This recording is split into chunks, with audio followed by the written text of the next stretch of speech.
네, 뉴스 속 경제 이슈를 심층 분석하고 최신 고용 동향을 살피는 고용브리핑 365 시간입니다. 오늘도 보도국 강은나래 기자 나와 계십니다. 안녕하세요. 네, 안녕하세요. 강은나래입니다. 먼저 핫한 경제 소식을 되짚어보는 코너죠. 오늘의 뉴스픽부터 전해드리겠습니다. 광주형 일자리가 결실을 맺으며 지역 상생형 일자리에 대한 붐이 일고 있다고 합니다. 그 현장을 이슈픽에서 살펴봅니다.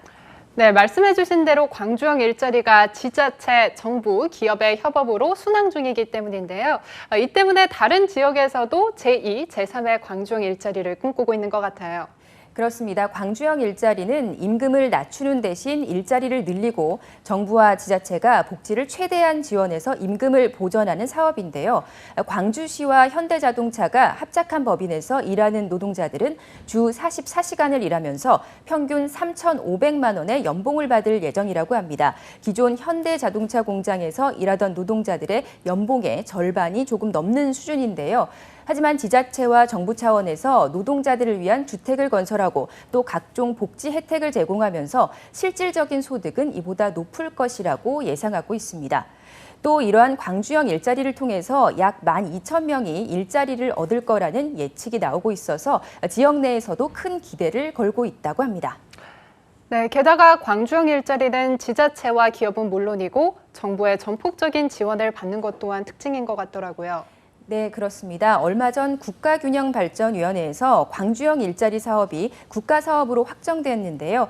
이를 통해서 완성형 공장 합작법인 설립을 위한 특별법 제정, 또 중앙투자심사 면제 등 정부의 다양한 법 제도적 지원을 받게 됐습니다. 또 정태호 청와대 일자리 수석은 지역 경제를 위해서 앞으로 제2, 제3의 광주형 일자리, 즉 상생형 일자리를 활성화해야 한다고 밝혔습니다. 네, 이와 더불어 이번 달 안에 또 다른 지역 상생형 일자리를 발표할 것이라고 밝혀서 각 지자체가 촉각을 곤두세우고 있는 상황입니다. 네, 그런데 지난번에도 밝혔지만 구미가 가장 유력한 후보로 낙점되고 있다고요.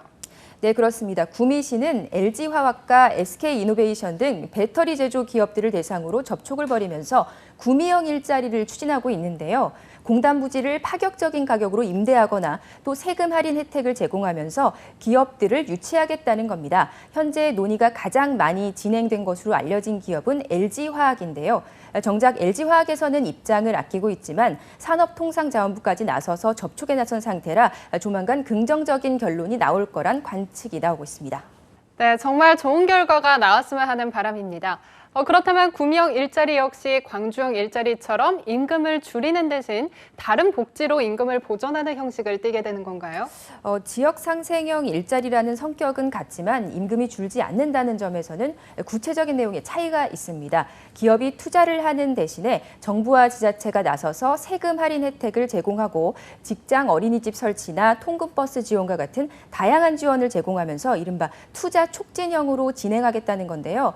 구미시가 이처럼 지역 상생형 일자리에 적극적인 이유는 삼성, LG 등 구미 지역에 위치했던 대기업 공장들이 최근 수도권이나 해외로 이전하면서 실업률이 높아졌기 때문입니다. 구미 산업단지 내 노동자들도 2015년에는 10만 3천여 명이었지만 지난해에는 10만 명 선으로 떨어졌는데요. 이 때문에 구미시가 지역 경제를 되살리겠다는 목표로 구미형 일자리 사업에 박차를 가하고 있는 겁니다. 네, 그렇다면 구미시 외에도 지역 상생형 일자리를 추진하고 있는 곳이 또 있나요? 네, 있습니다. 얼마 전 경기도와 용인시는 SK하이닉스 등 국내외 50개 이상의 반도체 장비, 소재, 부품업체가 함께 입주하는 대형 반도체 클러스터를 조성하기로 합의했는데요. 448만 제곱미터 규모의 부지에 약 122조 원의 사업비가 투입될 이 사업에는 경기도와 용인시가 약 17,000여 개의 직접 일자리 창출 효과를 예상하고 있습니다. 지자체에서는 기업에게 전폭적으로 행정적인 지원을 하고 또 기업은 고용 창출은 물론 지역 주민을 위한 인프라를 제공하면서 이른바 윈윈 전략을 통해서 상생을 꾀하겠다는 목표를 가지고 있습니다. 또 군산시 역시 한국 GM 군산 공장을 인수해서 전기차를 생산하겠다고 밝힌 MS그룹 컨소시엄과 꾸준히 접촉을 하면서 전기차 전문 생산기지를 만들겠다는 계획을 갖고 있는데요. 아직까지 구체적인 계획은 나오지 않았지만 지역 내에서는 군산형 일자리가 만들어지면 한국 GM 공장 폐쇄로 무너진 군산 경기가 다시 살아날 것이라는 희망을 안고 있습니다. 네, 생각보다 정말 다양한 곳에서 지역 상생형 일자리를 진행하고 있는데요.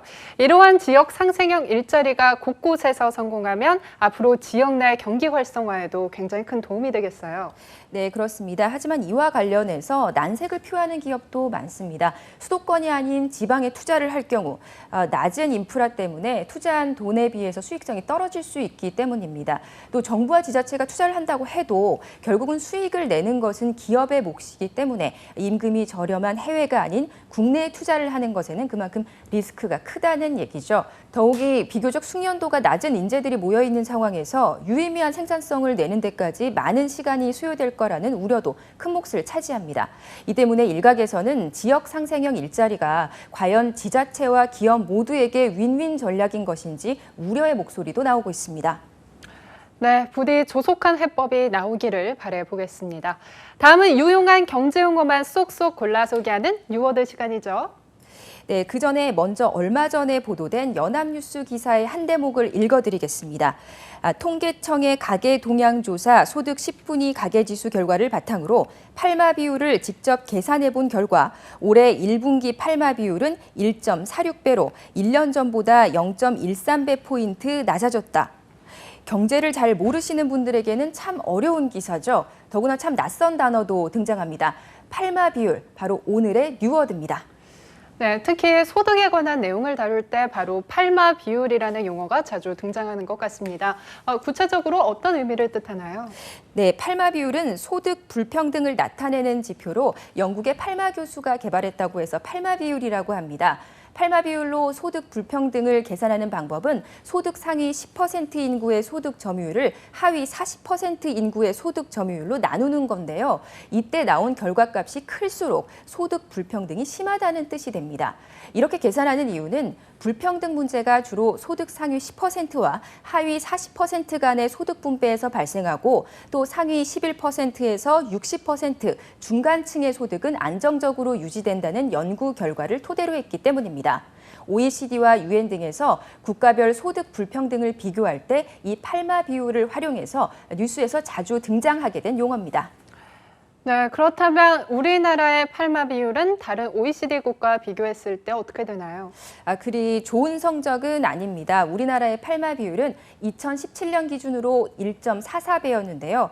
참고로 OECD 36개 회원국 가운데 30위를 차지하며 소득 격차가 상당히 큰 국가에 속하고 있습니다. 참고로 슬로바키아와 같은 동유럽과 덴마크, 핀란드와 같은 북유럽 국가는 팔마 비율이 1 미만으로 격차가 상당히 작은 편인데요. 우리나라보다 소득 불평등이 큰 나라는 영국과 러시아, 그리고 리투아니아와 미국, 터키, 칠레, 멕시코뿐입니다. 한 가지 희망을 걸고 싶은 건 지금 이 자료가 2017년 자료라는 겁니다. 2019년, 지금 우리 사회의 소득 불평등은 과연 어느 정도 수준일까요? 모쪼록 2년 전보다 나은 상황이길, 보다 긍정적인 지표가 서둘러 나오길 바라겠습니다. 네, 오늘 또한 굉장히 알차고 유익했는데요. 앞으로도 좋은 소식 부탁드리겠습니다. 지금까지 고용브리핑 365였습니다.